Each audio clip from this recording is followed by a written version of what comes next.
Hey there, and welcome to my channel, This Juanita. Today I am in my home and I thought that I would do a really quick video on orchids.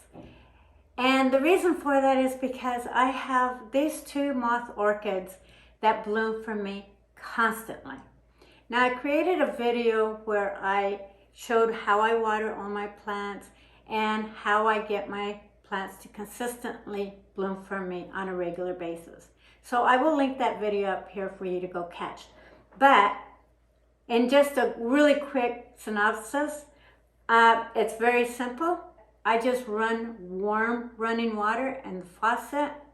It's probably about the same temperature, maybe just a hint above a baby bottle's temperature. And if you don't have any babies, basically you put your wrist underneath the water, and if it is just warm enough but not too hot, then it is a good temperature. So basically all I do is I run water. I get my orchids or my plants, primarily my orchids. I will run the filtered water through and I will squeeze the water around, and on the last rinse I will do it maybe once or twice, and then the last rinse I will set it down with the remaining water in a bowl or container that has rocks underneath it. Now this one here, the roots are a little bit wet because I actually, where'd that come from? I actually had too much water in here. So always make sure that if you have any water in your rocks, that it is below the rocks and not sitting above the rocks. Now the reason why I set them in rocks, in a bed of rocks, is because all my orchids sit on the south window, and so heat from the sun coming in and hitting that window and then reflecting off the water from in here and creating a mess. And so this is constantly getting somewhat of a mess because orchids are really kind of like an air plant. They don't really require a lot of bark to live in. They can actually live just sitting on a bed of rocks. They can sit, this one here is really, as you can see, it really needs some tender loving care. Unfortunately, this particular plant blooms for me too often for me to take care of its roots. So as you can see, all the roots are starting to peer out of it. Now, this one particularly bloomed on this stem. It actually originally had this stem here, and that died, and then this became its next bloom stem, and it came out to here. Well, that ended up blooming, and once it quit blooming and got to this point, and I'll show you this flower real quick because these are ready to die down. But this is a very beautiful, beautiful plant. But do you see that? Isn't that beautiful? And this one looks about the same way. And so when this one quit blooming, when it got to about this stage, it sent off another stem, it stemmed off over here. Well, it got two stems and new blooms came off of that. Once they got to this stage again, it stemmed out another stem, and this is where this one now resides in. So what I'm going to do today is I'm also going to be clipping this so you can see what I do, because this stem is fairly green, and generally when your orchids bloom, you let this die down, or you can cut it down to its node, its lowest node, and then but I don't ever get the chance to because it wants to keep blooming for me. So I will take all the dead flowers and I will remove them as I'm doing now. And if they're pretty tough to come off, I leave them because there's still energy in that. Even though it's looking pretty poor, and so is this one. I still leave them on there. Now, that's up to you to choose whether you want to do that or not. You can simply just cut them off, and I use scissors, and make sure your tools are always clean, and you can just snip it off. And that's not going to matter. Now, this stem here is still very green, and it's possible that it would grow something else from it, but I'm going to go ahead and chop it off right there. And the reason for that is because it has this stem, which it's very possible that a new stem can come out through one of these nodes here, just like this one did. So on this one, because it is pretty done, I will take it to, let me turn this around. Oops. I will probably take it down to this node right here. And then I will leave this for a little while. But I will probably go ahead and clean this dead stuff off. This root down here is a little bit waterlogged. It really doesn't need to be there. I'm going to cut all those off. It's not hurting the plant to do that. And I will clip this off. Now generally you'd want to take everything out of here, you know, take it out of its pot and actually clean it all up. But because it's going to rebloom, I don't want to do that. So I'm just going to clean it up around it so that it focuses on the energy for that new stem.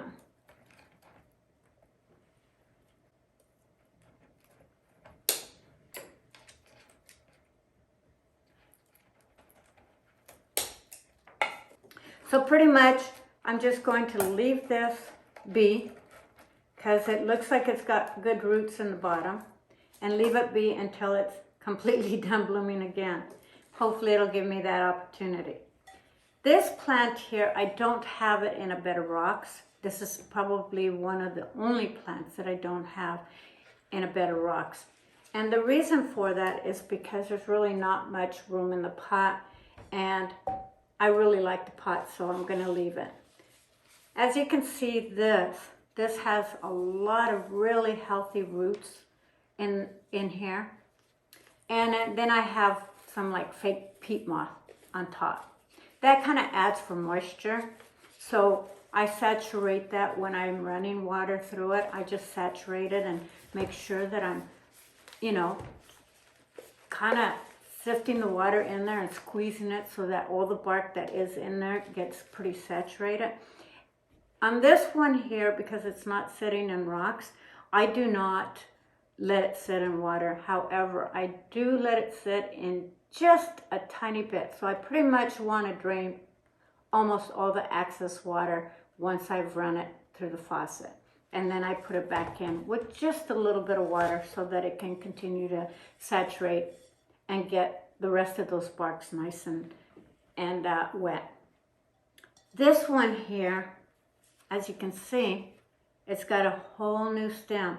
This one here is about a week's worth of a stem, and it'll start blooming once it gets further out here.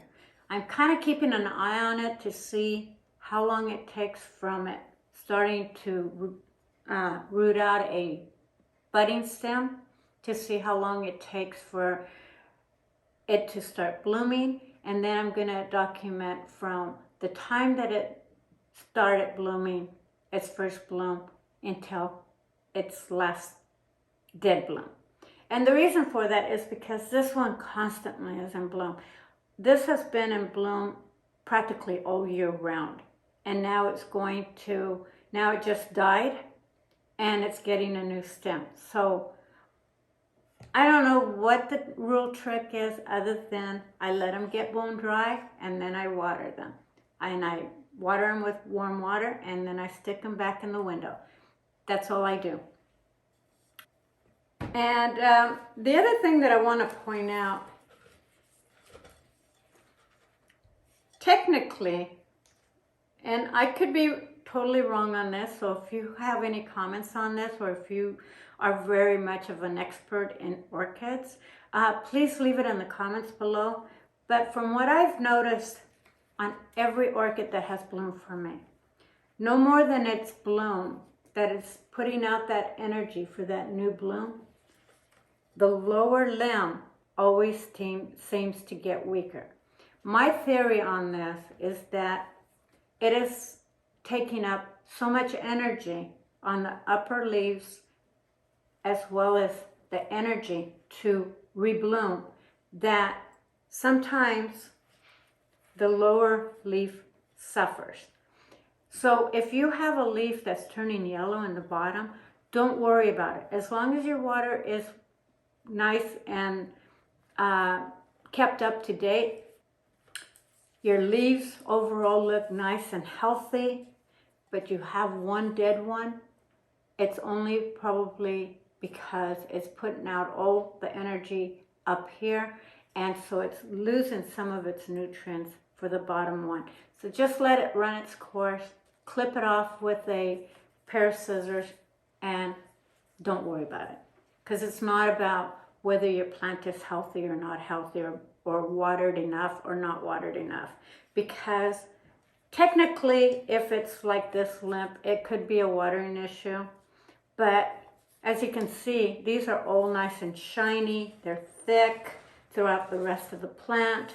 So that tells me it's just lacking some nutrients. Now, I could give it some orchid flowering food, and that would be probably a good thing to do. But yeah, this one here, which is going to be really nice, is that it's going to have two stems. It's got a stem coming way down here that's going to shoot out. It's got a stem that appears, and I don't know how well you'll be able to see this at all. But let's see if I can turn you around here. Right here, there's a node, and it looks like it's going to have another stem there. And then this is going to have a stem here and one here. So this is going to have a lot of blooms on it. So I will, once it gets into a bloom, I will bring you back and show you the bloom and post that on Instagram. So don't forget to check out my Instagram. I don't post there as often as I should, but I will post the blooms on this once it starts blooming, as well as this one.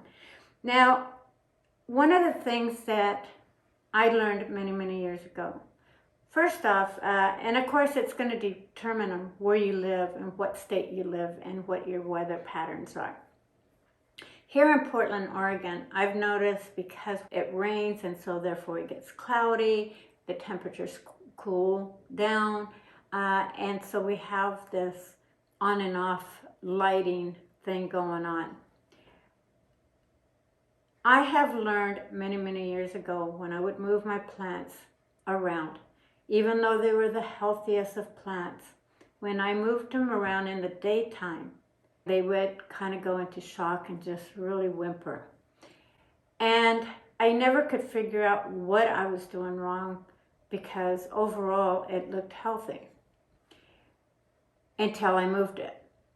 And I had this friend of mine who was really great with plants, and he suggested to not move them during the day and to try moving them at night when they are asleep, and see how that worked for me. And ever since then, I do not move my plants during the day when they're alive and getting all that energy and putting out that energy to getting all its nutrients. I move them at night when they're sleeping, and I've never had them whimper again. Anyway, with that being said, thank you so much for joining me. I'm going to place these back in their homes, and then I will take you to where they reside. But give me a like if you like this video, and don't forget to hit that subscribe button and that notification button so you catch me on all my videos. But more importantly, again, thank you for joining me today, and I hope you have a wonderful evening. Okay.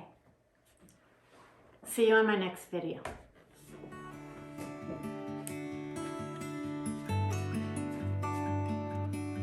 So this one here sits on this south window in my bathroom.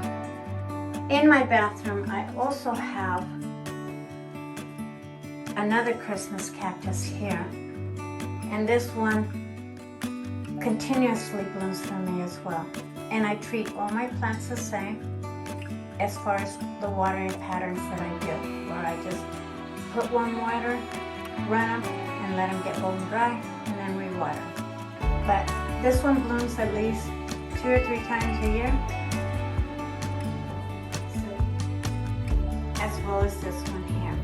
This one at least blooms 2 or 3 times a year as well.